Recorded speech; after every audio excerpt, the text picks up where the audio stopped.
ምንድነው ችግሩ? አልፈታለን እኮ እጣላት እንዴ አንድ ቀን እኮ እንደዚህ ነው ካልሆነ ላናግረው እንዴ ወይስ እንሂድ? ኧረ ተውት አረርት ዋለ ከናው አረርት ዋለ ነገር ነው አረርት ዋለ ከናው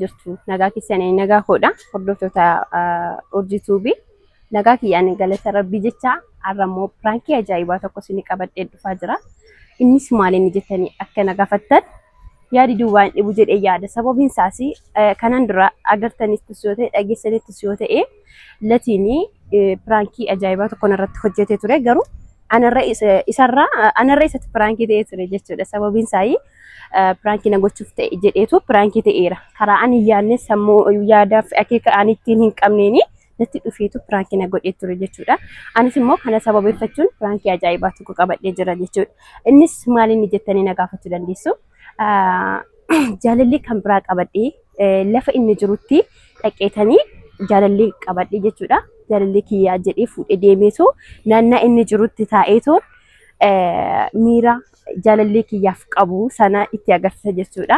Jaalalleen kun immoo gaatarii akka carraa afaan hin beeku, afaan Oromoo hin beeku, ani immoo Amaariffaa hin beeku garuu immoo qannaasisuuf yookiis immoo akka inni gaabbu gochuudhaaf pirankii kana qabadhee jira jechuudha. Kanaaf iyyuu haga dhumaatti akka na hordoftan shakkiin qabu maaliin jedhaanii jaalallee kuusa kanaatiin inni bakka firii ta'een isa waliin haasa'a jechuudha. Jaalallee kun bakka bashannanaa fudhee deema. Dhaqeetu isa bira taa'ee nanaasaa miira inni agarsiisu wal wajjiniin ilaalla jechuudha.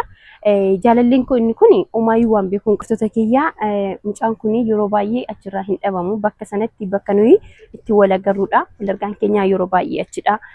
Lafa inni illee yeroo baay'ee kootu jedhee na waamu lafa sana waan ta'eedhaaf amma nama kana qopheeffadheen deema jechuudha. Isa kana fudhadhee erga naqee yoo tarii yoon argadhe nan carroome yoon dhabe immoo hin beeku wal wajjin ilaalla.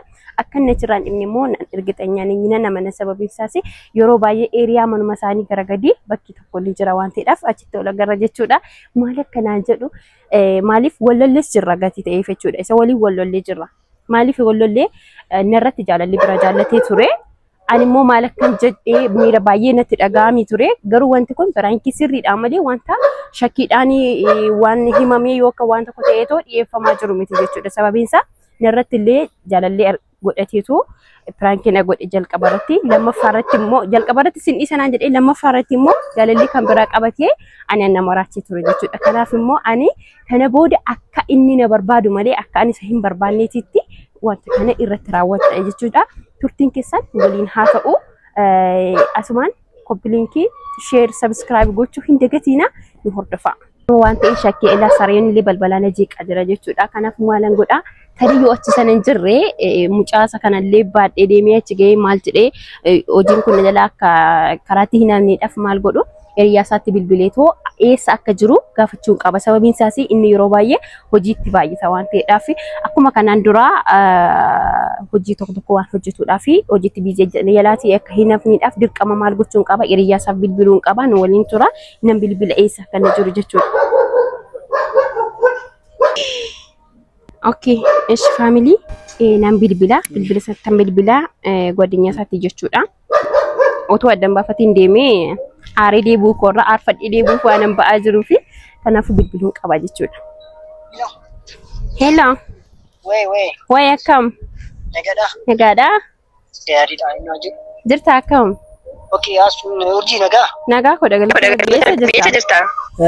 Ani iddoo hojiin jira. Iddoo hojii jirta? Lataanoo. Inni dura gara Bannaati istimee bilbiliitii lafa inni jiru adda baasalaati immoo shakkuu immoo danda'a garuu waan ta'eef isa barbaadeen ture naannaa inni jiru adda naa baasuu dandeessaa?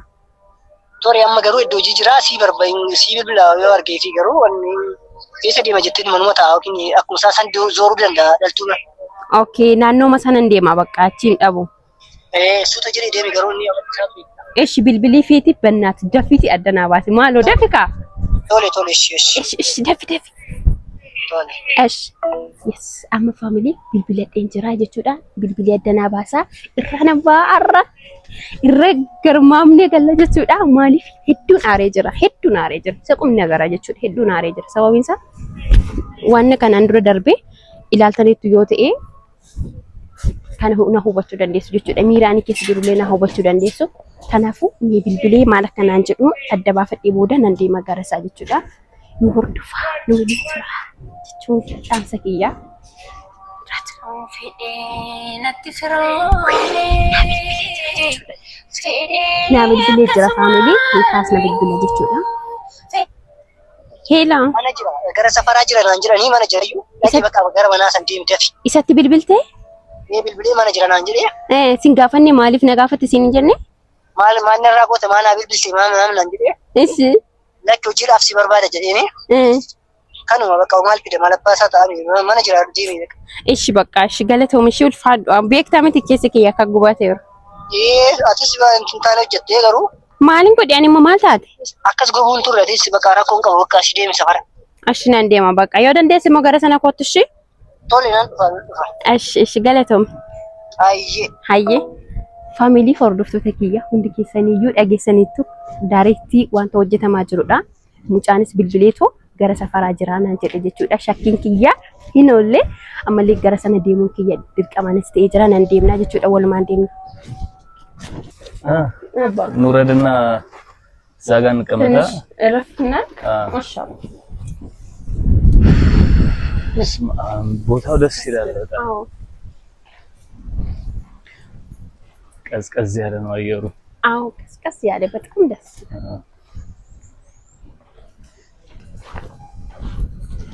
ደስ ይላል ቦታው አዎ ሲጋን ቀመጥ ቀይ ቆሻሻ ነው መስሎኝ ቁጭ በይ ቦታ ችግር የለም እሺ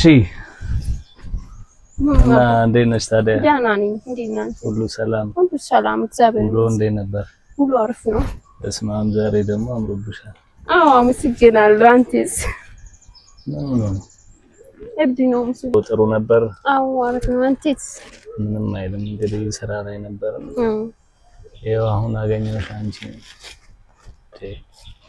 ምንድነው ኖ ምንድነው ችግር አለ ኧረ እኔ ችግር የለውም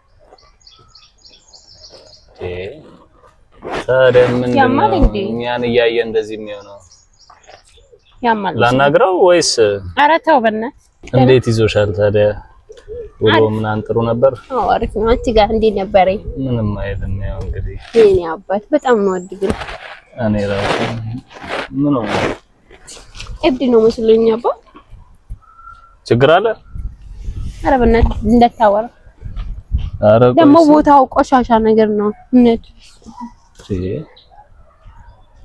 ምን ታውቂዋለሽ ኧረ እኔ አላውቅም ተው ቆሻሻ ነው እና እነት ኧረ ተው በእናትህ ተው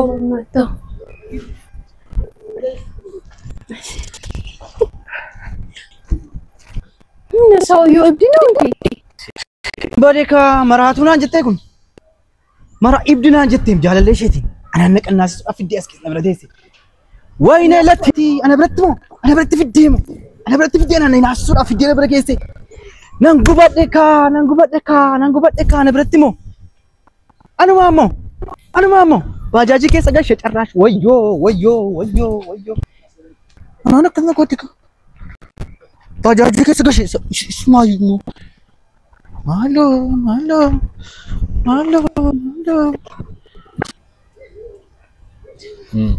ወይኔ ምንድነው ሰውዬው ታውቃለህ እንዴ ኦኬ የተለየ ባህሪ ያሳየ ነው መራቴ ናችሁ መራቱ ኦኬ ነው መስሎኝ አላውቅም አይ ከዚህ በፊት የሆነ ትተዋወቃላችሁ ኧረ እኔ ጋር ምን ተመጣ ታዲያ ምን ሆኖ ነው አንቺን ነው በደንብ እያየሽ ያለው ምንድነው ችግሩ አሁንስ መጣ አልፈታለን እኮ እጣለት እንዴ አንድ ቀን እኮ እንደዚህ ነው ካልሆነ ላናግረው እንዴ ወይስ እንሂድ ኧረ ተው አለርት ዋለከ ነው አለርት ምን አይነት ነገር ነው